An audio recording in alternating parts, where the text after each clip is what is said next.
Durant la phase d'initiative, on détermine quel joueur va agir en premier et on va également tester le moral de chaque buntai. Pour déterminer l'initiative, chaque joueur lance un dé de 6, les égalités sont relancées et le vainqueur remporte l'initiative pour le tour. Ce dernier aura toujours l'option d'agir en premier, quelle que soit la phase.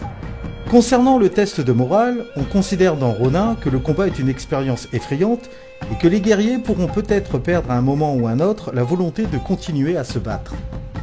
Il existe 3 niveaux de morale, stable, hésitant et en déroute. Un buntai débute toujours la partie avec un niveau de morale stable. Si des membres de ce buntai viennent à se faire tuer, alors ce niveau de morale pourra passer à hésitant, voire en déroute. Vous devrez donc vérifier le moral de votre buntai si au moins une des conditions suivantes se produit. Le moral du buntai est déjà hésitant. Au moins 25% de votre force de départ a souffert de blessures critiques lors d'un des tours précédents. Par exemple, si votre buntai a débuté la partie avec 10 figurines et en a perdu 3, vous devrez réaliser un test de morale au prochain tour. Et enfin, le leader de votre buntai a été éliminé au tour précédent. Pour réaliser le test de morale, lancez 2 dés de 6 et additionnez les résultats. Comparez le chiffre obtenu avec le niveau de morale de votre buntai, niveau que vous allez pouvoir trouver dans le livre de règles au chapitre Les factions. Si le test de morale est égal ou inférieur au niveau de morale de votre buntai, vous avez 2 options. Si le moral est stable, rien ne se produit, il reste stable. Si le moral est hésitant, il redevient stable.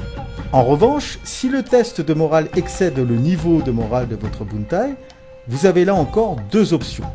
Si le moral est stable, il devient hésitant. Si le moral est hésitant, il devient en déroute. Et une fois que le moral d'un buntai passe en déroute, il reste ainsi jusqu'à la fin de la partie. Certaines conditions pourront ajouter des modificateurs, bonus ou malus, à ce test de morale. Le buntai a perdu la moitié de sa force de départ, donc ça sera un malus de plus 1 à votre test.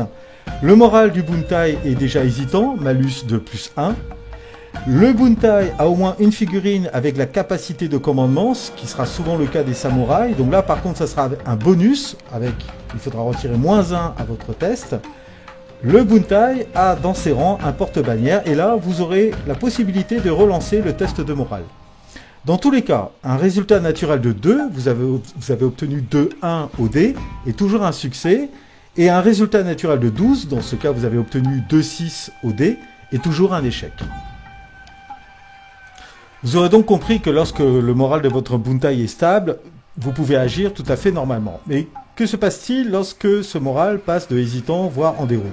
Alors lorsqu'il passe à hésitant, vos guerriers sont moins enclins à risquer leur vie. Donc à chaque fois que vous allez activer une de vos figurines pour engager un personnage ennemi, vous allez devoir lancer un dé de 6 et ajouter le rang de votre figurine. Si ce résultat est 7 ou plus, alors vous pouvez déplacer votre figurine et engager le combat. Dans le cas contraire, votre figurine ne peut pas aller au contact, mais elle pourra cependant réaliser d'autres actions. Dans le cas où le moral de votre buntai passe en déroute, là ça devient plus compliqué.